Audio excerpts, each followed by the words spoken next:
YCP నేత మాజీ MLA అయిన ఆయన్ను కేసుల భయం వెంటాడుతుందా? అందుకే రక్షణ కోసం జాతీయ పార్టీ వైపు చూస్తున్నారా? టీడీపీ మిత్రపక్షం బీజేపీలోకి ఎంట్రీ ఇవ్వబోతున్నారా? ఆ దిశగా ఓ ప్రముఖ నేత హస్తినలో చక్రం తిప్పుతున్నారా? కేంద్ర పెద్దల సమక్షంలో బీజేపీ కండువా కప్పుకునేందుకు రంగం సిద్ధమైందా? ఇందుకు ఎవరా ఆయన?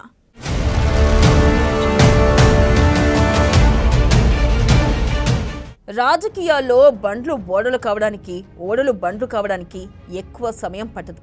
అధికారం ఎవరికీ శాశ్వతం కాదిక్కడ. ఆ లాజిక్ మర్చిపోయి అతి చేస్తే మాత్రం చిక్కుల్లో పడడం ఖాయం. వల్లభనేని వంశీ ఇప్పుడు అదే పరిస్థితిని ఎదుర్కొంటున్నారు. టీడీపీ నుంచి ఆయన రాజకీయ ప్రస్థానం మొదలైంది. ఆ పార్టీలో యువ నాయకుడిగా మంచి గుర్తింపు పొందారు వంశీ. ఎవరెన్ని చెప్పినా పట్టించుకోకుండా చంద్రబాబు ఆయన్ను ప్రోత్సహించారు. మంచి వాయిస్, అంగబలం, అర్ధబలం ఉన్న నాయకుడు కావడంతో అధినేత ఆశీస్సులు కూడా ఆయనకు పుష్కలంగా ఉండేవి. దాంతో 2009లో వంశీకి విజయవాడ ఎంపీ టికెట్ లభించింది. ఆ ఎన్నికల్లో ఓడిపోయినప్పటికీ 2014, 2019లో గన్నవరం ఎమ్మెల్యే టికెట్ ఇచ్చారు చంద్రబాబు. ఈ నేపథ్యంలో 14, 19లో వరుసగా 2 సార్లు ఎమ్మెల్యేగా విజయడంకా మోగించారు ఆయన. ఇక వంశీకి టీడీపీలో ఉజ్వల భవిష్యత్తు ఉందని ఆ పార్టీ నేతలు భావించారు.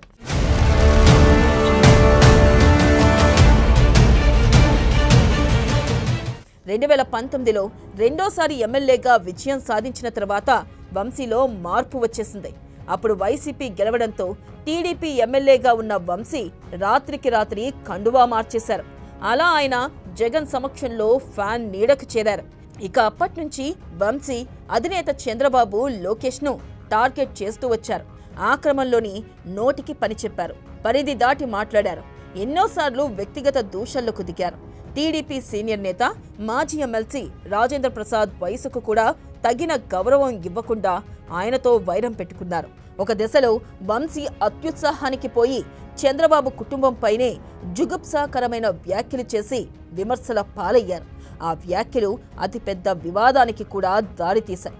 అంతేకాదు, వైసీపీ ఓటమికి కూడా ఆ ఓవరాక్షనే కారణమని చెబుతుంటారు.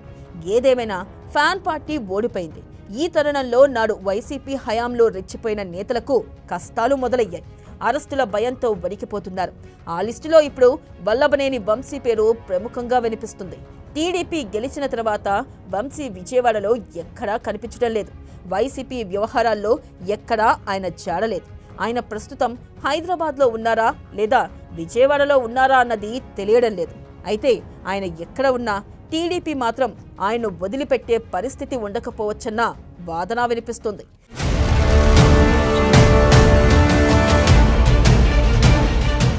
కేసుల భయంతో వల్లభనేని వంశీకి వాస్తవం బోధపడిందట.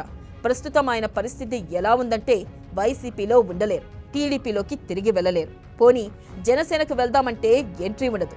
ఈ తరుణంలో రక్షణ కోసం జాతీయ పార్టీల వైపు ఆయన చూస్తున్నారన్న చర్చ జరుగుతుంది.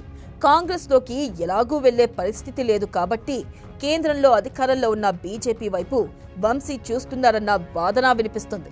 తనకు తెలిసిన మిత్రుల ద్వారా కమలం పార్టీకి చెందిన అగ్రనేతలతో మంతనాలు జరుపుతున్నట్లుగా ప్రచారం జరుగుతుంది.